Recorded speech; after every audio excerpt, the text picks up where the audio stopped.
Pusher nga nadakpan na hadlok ka papyon kung makalingkod ng pagka-presidente si Rodrigo Duterte. Mga barangay official sa dakbayan sa Subo nga wa miuli sa sakinan sa syudad gipasakan og sumbong sa Office of the Ombudsman. Kapulisan sa Mandawi nagbansay-bansay sa pagtubag sa alarma sa pagpanulis. Usa ka tawo gidunggab patay didto sa lungsod sa San Fernando.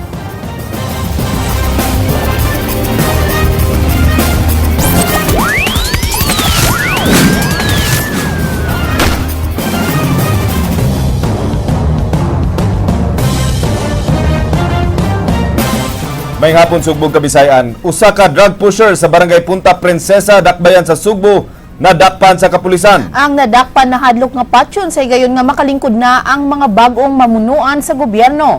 Kinigi-aksyonan ni Ray Pasaporte. Nadakpan ang drug poser nga si John Rich Labrador nga taga Sitio Manga, barangay Punta Princesa sa dakbayan sa Sugbo. Pinaagi sa usa ka buy-bust operation kagahapon sa hapon. Nakuha sa mga sakop sa Punta Princesa Police Station gikan sa dinakpan ang 28 ka gagmayng pakete sa shabu ug laing duha sa buy-bust. 700 pesos nga gituuhang halin ug tulo ka video karira machines. Ang suspect anaa sa top 10 sa ilang listahan sa mga drug posers sa Police Station 10. Kini ang ikaduhang higayon nga nadakpan si Labrador sa susamang kaso. Nadakpan siya ni adtong Mayo sa miaging tuig apan nakapiyansa. Matud sa kapulisan nga ang kilid sa walay sa suspect gihimong drug den. Level 3 drug poser ni siya, gisurveillance niya namo siya for almost 1 week of surveillance, no? Niya mo dispose ni siya og 200 grams per week, a week. Giangkon ni Labrador nga namaligya siya og drugas apan dili dinagko kay gamay ra siya og puhunan. Gani barato na ang iyang baligya sa pakete sa shabu nga tag 150 pesos. Nakahukom na siyang muhunong sa maong negosyo karon nga nakadaog pagka-presidente si Mayor Rodrigo Duterte. Nahadlok siya nga usa siya sa poser sa dakbayan nga mapatay unya sa higayon nga makalingkod na karong Hulyo 1 si Duterte ukaha si Mayor-elect Tomas Osmeña. Unda kan og mulaya ko din og bago ko. Yung namin glaya ni mong pasyon ka. Iniglaya ni mong pasyon ka. Tapos, Alang sa Aksyon Bisaya, Ray Pasaporte, News 5. Usa ka drug pusher sa barangay Pitos nadakpan sa mga sakop sa Talamban Police Station. Kinigi-aksyonan ni Kayla Estoya. Nadakpan sa mga sakop sa Talamban Police ang usa ka Paul Anthony Arona nga taga Pitos dakbayan sa Sugbo. Siya nakuhaan sa mga pinakete nga shabu nga mo kantidad og 6,000 pesos og kwarta nga naglakip sa buy-bust money. Siya ana ikawalo sa listahan sa mga drug pusher sa Talamban Police Station. Giingong gikan sa Muntinlupa ang iyang supply sa shabu nga iyang gipamaligya sa mga habal-habal drivers. Ang mga habal-habal driver mao ang gihimong lookout ni Horona hinungdan nga naglisod sila sa pagdakop ni ini. Pagyo gini sila pamaligya na di na sila mag-gusto nga sa una nga yan na siguro ni sila nga mutangin. Mudugang ang sa hefe sa Talamban Police Station, Senior Inspector Percival Miasco, wala mikunhod ang presyo sa sabu sa ilang lugar. Ang dinakpan nga si Herona, mihimakak sa pasangil nga iya ang nakuha nga sabu. Gihimakak sab ni ini ang kalimbigitan sa pagpamaligya o ginadiling drogas. Ano yung customer? Istorya na. Istorya na. So, istorya po ng ikaw ng ligya. Alang sa Aksyon Bisaya, Kayla Estoya, News 5. Giklaim na sa tagtungod ang patayng lawas nga giputos og packaging tape nga nakitaan sa lungsod sa San Fernando. Kinigi-aksyonan ni Ray Pasaporte. Giklaim na kagahapon sa hapon sa punerarya sa Carcar City sa mga Kabanay ang patayng lawas sa usa ka lalaki nga gipatay og gilabay didto sa barangay Balod sa lungsod sa San Fernando niadtong Lunes sa kadlawon. Giila sa Kabanay ang patayng lawas sa biktima nga si Jamie Vosotros, 48 anyos, lumad nga taga barangay Basak sa Dakbayan sa Lapu-Lapu, apan pila na katuig nga mibiya sa ilang gipuy-an sa Basak. Si Bernardo Vosotros nga magguwang sa biktima nga ilang nailhan ang iyang igsuon, pinaagi sa gipost sa Facebook. Di sa wapa mi wap sa primero pa naman pamikita dia pa di pa mi kila sa itong wapa dia kay tape pa ba. Sa gawan anay tape nga, gitanaw na mo sa TV o sa kuwan, maumag yung naunga niya. Gitanaw po na mo rin sa kuwan sa prestation, maumag po na nga, wala ba siya po sa maumag na mong nakita, yung naung. Usa sa ilang nailhan ang tattoo ug alom ug ang taas nga uwat sa tinahian sa dinunggaban sa tiyan. Ang biktima gidunggab kaniadto ug nakaangkon og 13 kasamad. Giangkon ni Bernardo nga bayot ang iyang igsuon. Nahibaw-an nila nga anaa magpuyo sa sitio Ponce sa Barangay Carita. Ang biktima apan wala sila makatultol sa gipuy-an niini. Ang biktima nakit-an nga giputos og packaging tape ug gibutangan og paskin. Tulisan ko Duterte. Apan matud sa igsuon, butang-butang o tumo-tumo lang kini. Tungod kay dili hilabtamnon ang biktima. Hinoon tigamitan kini og ginadili nga drogas ug nadakpan og napriso na kaniadto sa City Jail. Butang-butang kay sa mo, ug diri pa na sa mo, mong kabantay mga awat na. Lagi na siya preso na sa bugya po, na preso na siya. Ano priso ni Bito? Sa una diya sa kalunasan. Sunto iga sa. Mga dugay-dugay na po.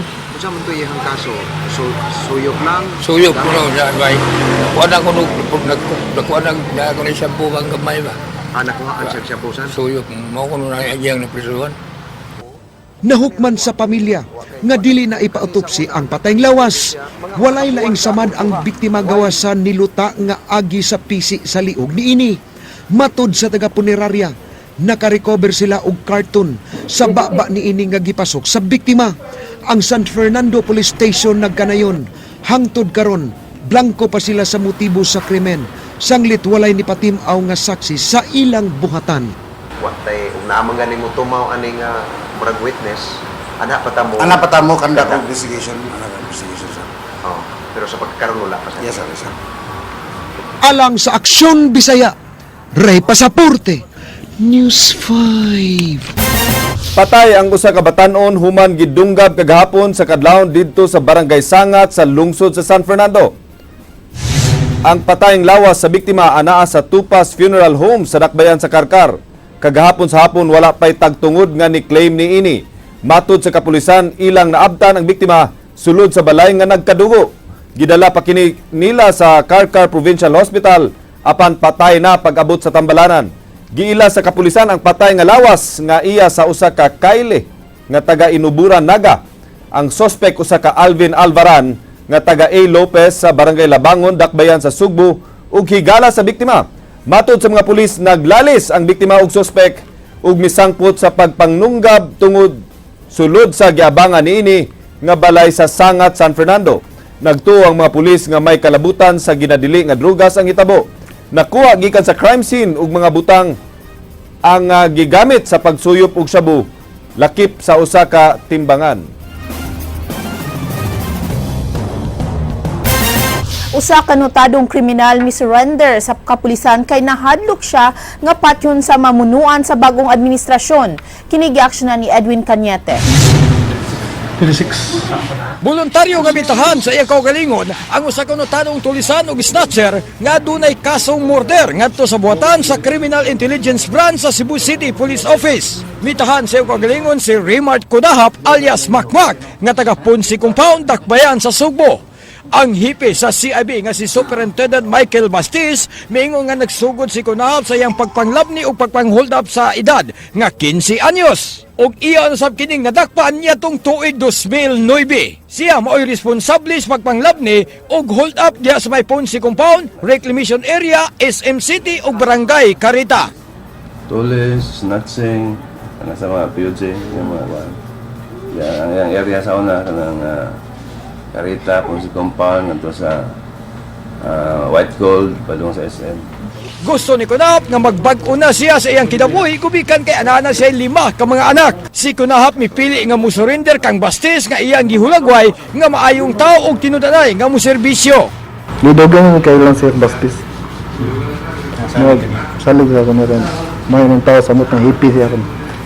Iyang giangkon nga nakapatay siya sa ilang silingan nga si Rowin Lubitanya nga iyang gipusil. Mato niya ang iyang gipatay sama kaniya nga mang-hold up og manglabni ug walay pilion nga tao nga biktimahon. Dalang kag mga sumbong na ba maliog ata kay bisag ta ganahan ng mga tao gud usa sa kus di ganahan kuno. Gihimakak di kunahap ang mga pasangil nga gihimo siyang gun for hire sa mga drug lord, drug courier o dili siya tigamitan og drogas. Dili na tunod. Di po dinod nga mo deliver ka. Di na tunod, sir. Alang sa Aksyon Bisaya, Ed Cañete, News 5.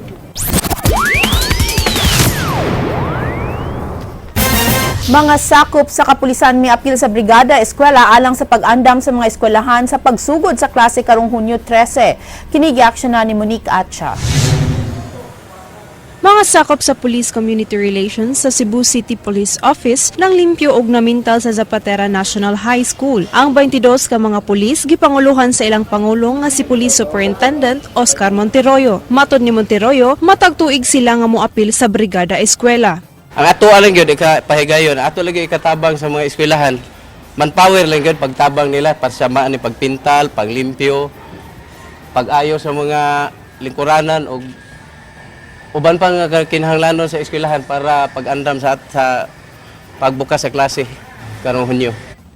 Ilang gipahibalo nga sa pagsugod sa klase, hugot nila nga ipatuman ang paggamit sa mga estudyante sa skywalk aron malikayan ang aksidente sa kadalanan. Gitambagan usab sila nga dili magdala og mamahalong gadgets aron dili makuutan. Bisa atong deployment plan sa Oplan balik eskwela, we will deploy about 233 uniformed personnel na sa traffic, including traffic police in coordination with CTOM.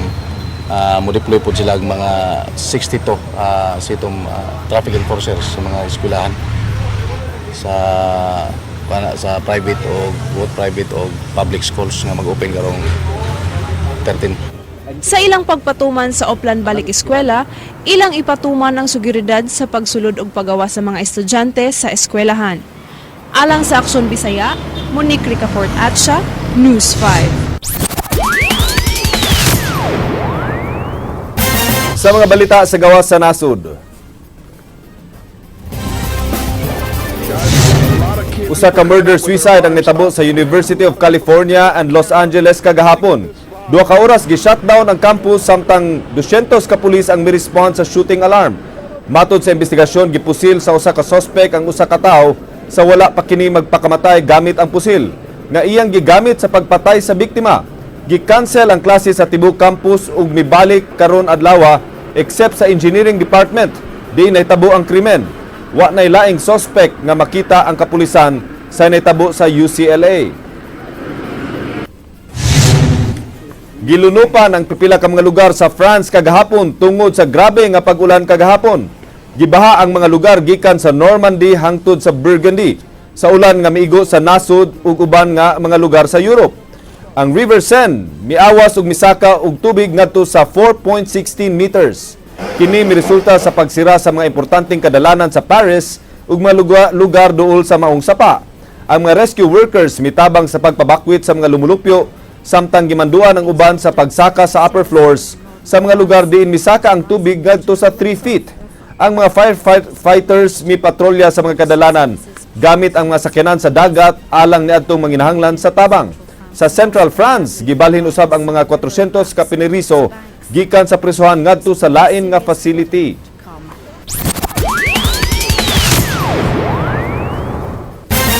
Kapulisan sa Dakbayan sa Mandawi nagbansay-bansay sa pagtubag sa alarma sa usa ka pagpanulis. Kini giaksyonan ni Ryan Sorote.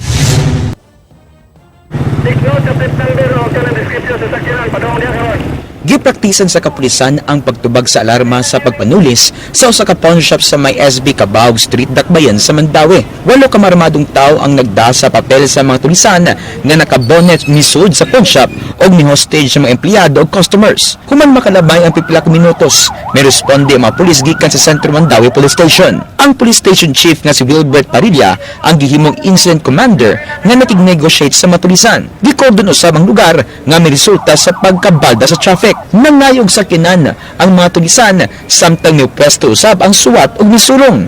Patay diha-diha ang mga tulisan ug naluwas ang mga cashier o customers samtang nakaikyas ang laing unom ka mga tulisan. Ilang nakita sa gihimong pagbansay-bansay nga dunay pagkuwang ang pagmanage sa traffic, kakuwang sa practice ug ang posisyon sa mga sakop sa SWAT. Ako pa tanaw ng mga na, so far, muna nakita na to. Pero, sakto na, no? Doon na siya ikuan. Very realistic. Ang ilang response time, I think, more or less 4 minutes, no? Ang mga pawn shop o mga money changer ang sagad ng mga biktima sa pagpanulis. Tambag sa Police Regional Office 7 sa mga local government units ang pag-require sa mga business establishments sa pag-install og mga security camera o mga gwardya. Apan bisan sa mga pagkuha nga nakita, ang Mandawi Police Office nakakuha og rating na 8 gikan sa perfect score nga 10. Kaya kani practice pa man lang ni. How much more og sa tinuod na yun, real makoy na. So muna to, nakita ng mga unsay angay i-improve. Alang sa Aksyon Bisaya, Ryan Sorote, News 5.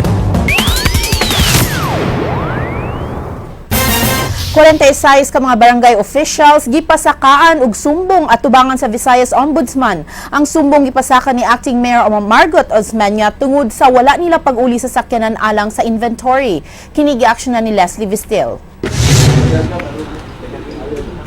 Formal nga gireklamo sa botan sa Visayas Ombudsman ni Acting Mayor Margot Osmeña ang mga barangay officials nga wa ni uli sa mga sakyanan. Matud ni Acting City Legal Attorney Eliodoro Diaz, mga kasong kriminal o administratiba ang ilang gipasaka batok sa 46 ka mga barangay officials. Ilang gisang at ang reklamo nga kalapasan sa anti-carnapping, grave misconduct, grave abuse of authority o gross insubordination.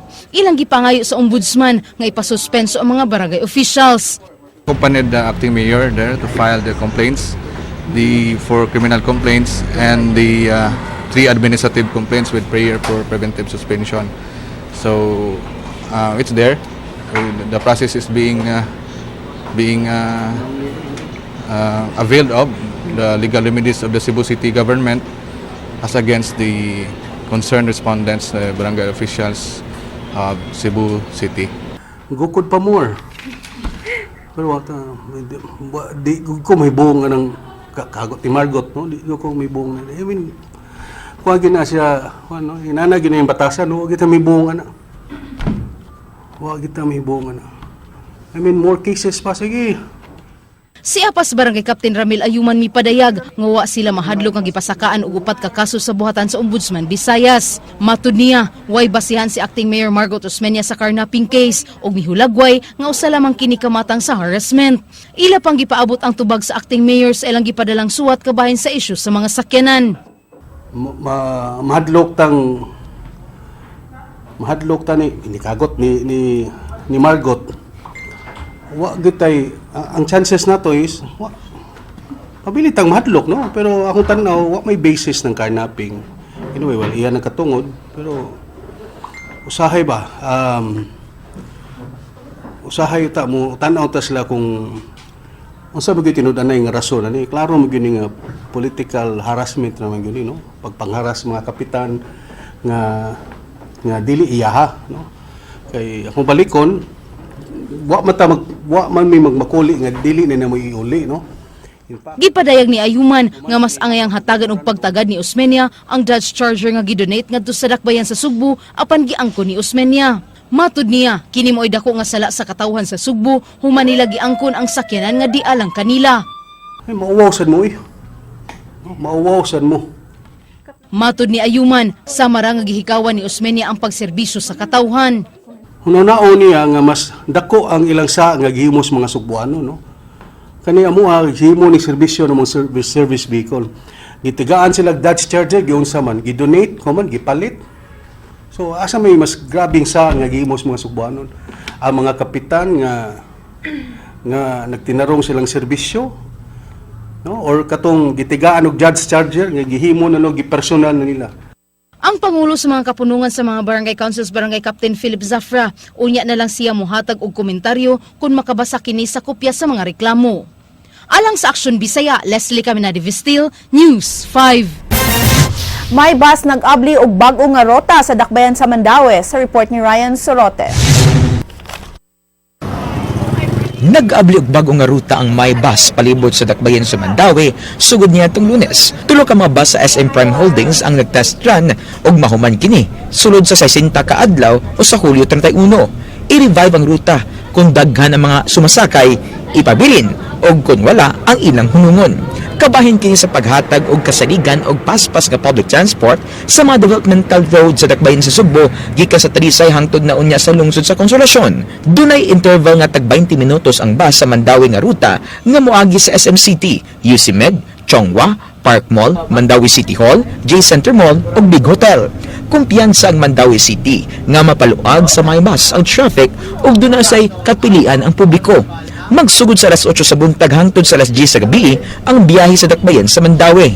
The first 3 units arrived last Sunday. We are conducting the livery, which means the design of the My Bus, the branding on the bus. Kinamay namay Park Mall to Park Mall to Hagubiaw, and it will be extended eventually galing ato sa Konsolasyon. Gi-prioritize usab sa traffic ang mga My Bus aron malikayan ang delay sa biyahe, hilabi na ang paingon sa Mactan Cebu International Airport. 25 pesos ang plitihan sa My Bus sa bag-ong Mandawi route. Gawa sa Mandawi route, doon na sa ilang upat ka maruta ang My Bus sa dakbayan sa Subo, Talisay ug airport. Problema karon sa SM Prime Holdings ang kalisod ug kakuwang sa mga bus stops nga gi-require sa Department of Transportation and Communication, hilabi na sa mga highways. The initial reaction is actually very positive. We are proud to say na Cebu will be the first to have this kind of mass public transport system. Pipila sa mga pangningkamon sa gobyerno nga matudluan ng publiko sa paggamit og mass transport system nga kasaligan ug mao kini ang My Bus nga ilang gipaningkamot nga gamiton sa tanan. Alang sa Aksyon Bisaya, Ryan Sorote, News 5. Mga mag-uuma sa lalawigan sa Subo nakadawat sa mga hinabang gikan sa Kapitolyo. Kini gi-aksyonan ni Yui Logroño Lenis. Dili mamino sa 300 ka barangay coordinators ang nitambong alang sa distribusyon sa materyales alang sa mga mag-uuma sa probinsya. Sila gikan sa 7 ka distrito ug 32 ka mga lungsod sa lalawigan Subo nga apil sa Federal Skilled Trades Program sa Kapitolyo. Sila giabagan pinaagi sa paghatag sa mga materyales sama sa moisture meter, corn mill ug weighing scale nga magamit sa ilang pag-uma.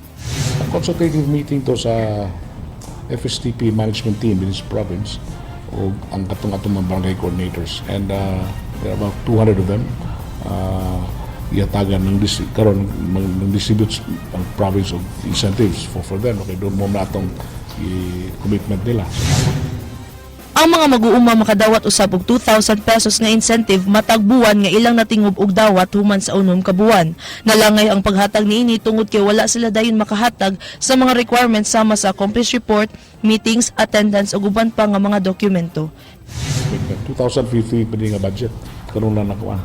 Karon na na-distribute kay lisod na mo kay corn mill maguna ano ang paghimo ana. So amin tumla secure buhata. Go. Alang sa Aksyon Bisaya, Yui Logroño Lenis, News 5. Dili tangtangon sa gobernador ang provincial administrator nga responsable sa pagrekomendar sa pag-award sa overpriced nga heavy equipment. Apan nagplano ang Kapitolyo nga himuon ang rebidding niini. Kini giaksyonan ni Monique Atcha. Ipabili ni Gobernador Junjun Davide sa iyang ikaduhang termino ang provincial administrator nga si Attorney Mark Tolentino. Kini giklaro sa gobernador taliwa sa mga istorya nga ilisan kini human sa kontrobersyal nga plano sa Kapitolyo pagpalit sa overpriced nga heavy equipment. Attorney Tolentino remains. He will stay as provincial administrator of this administration. Si Tolentino mao'y chairman sa Bids and Awards Committee nga mirekomendar sa pag-award sa giingon nga overpriced heavy equipment o gipasa nginlan nga nakadawat og minilyon nga advance gikan sa supplier. Human napili pag-usab si Davide pagka-gobernador, may padala og courtesy resignation ang tanan nga mga department heads apan wala dawata sa gobernador ang resignation ni Tolentino. This is customary in all government, in other offices. Doon naman nagitawag courtesy resignation, meaning to give the new administrator, the head of office, the liberty to the free hand to choose kinsay sa pagpili og new or Gipahibaw sa gobernador nga ipadayon nila ang pagpalit sa heavy equipment nga alang kaniya, gisakyan lang sa iyang kaatbang sa politika ang issue. Apan ilang gitun-an karon ang pagpahigayon sa rebidding sa heavy equipment. Nagpadala na siya og suwat sa Land Bank aron ipa-extend ang period nga makaloan ang probinsya. We in fact we wrote Land Bank asking them to extend, okay, nilapse ang good ang period within which to avail of that facility because of the issues nga nigawas lagi nga question ang kuan Nebos Provincial Board. So we hope the BSP, the Land Bank and BSP will accede to our request for an extension of the loan. Alang sa Aksyon Bisaya, Monique Ricafort Atsa, News 5.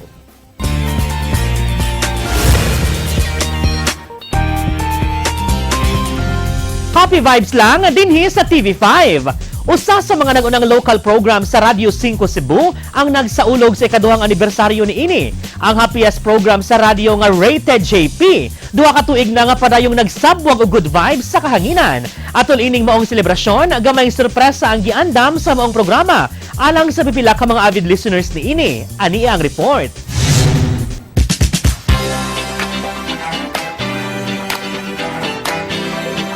Pilipinas sa Thursday morning kaninyong tanan. Bangon na mga kaigsuunan. Sa rahong kadasig mo bangon tang tanan, agay.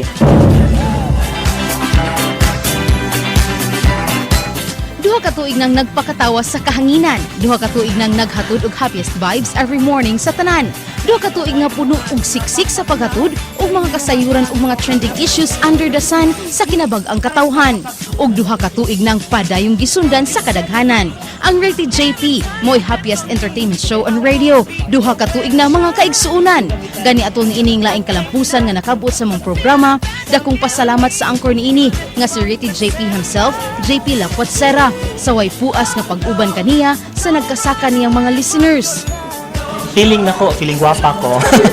Bito na thankful tando kay ko knowing ba nga ang program 2 years na unya kining naagid ang ato ang mga listeners na in fact nagkaanam pa sila kadaghanan for that. Thankful gid ta kay lagi why radio program, why Rated JP kung wa ato mga avid listeners.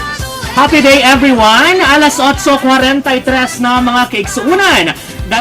Ang Rated JP mo'y usa sa mga local program sa Radio 5 dinhi sa Subo nga madungog sa kahanginan matag alas 8 hangtod alas 9 sa buntag nga anaa sa 101.9 FM sa dial sa inyong mga radyo. Ang maong programa modalit ug mubukad kaninyo og mga odd facts, trivias, beauty and health tips, trending showbiz chikas ug mutabang sab sa pagsulbad sa iyong mga suliran sa gugma ug life problems. Happy second anniversary to Rated JP, and then hope nga mo last gini siya glong. Aniya alaing usa ka oras na usab ang atong pagasawan. Atol ni ini ikaduhang tuig nga anibersaryo sa paghimugso nining programang Kinaham sa Tanan, gipundog sa Rated JP ang napulo ka mga swerteng napilian nga mga avid listeners. Alang sa usa ka salo-salo nga gipahigayon sa Pablo's Rasta Bar sa Ramos Street, Dakbayan. Ug dinhi nahatagan og kahigayunan ang angkor sa mga programa nga si kapatid JP Lapuatsera uban sa mga listeners nga makabanding-banding sila over dinner, butang nga gikalipay sab sa mga suking tigpaminawan sa Rated JP. Ako, I'm very busy person, so like when I'm driving, I'm listening to JP, like I could learn a lot of things, like especially the kanang mga about travels, and then about showbiz. Congratulations, more power, God bless, and then happy second anniversary and counting. I love you. The laughters, the show is really informative. Really siya kanang boring, kunya showbiz, of course, showbiz. Well, paminaw nimo kay you will learn a lot as a person on you will learn a lot and then ma-update mo kung sa latest trends. Sa mga inahan nga nagluto na sa ilahang pamahaw. Laumi pa ninyo mga kapatid ang pagpadayon sa pagsabwag o kalingawan o good vibes matagbuntag sa gibansagang happiest radio program, ang Rated JP.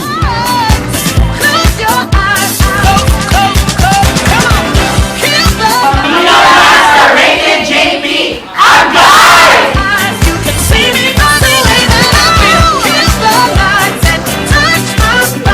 Salamat sa inyong walay kinutubang ng suporta, mga kapatid. Alang sa walay karapusang mga chika, o balik ko ninyo matang alas 8 sa buntag, weekday sa Rete JP, sa Radyo 511.9 News FM Cebu. Ako si JP Lau Quatsera, ang word of the day, nagkanayon. Sana ang relasyon parang wifi, nalalagyan ng password para walang kumakabit. Agay!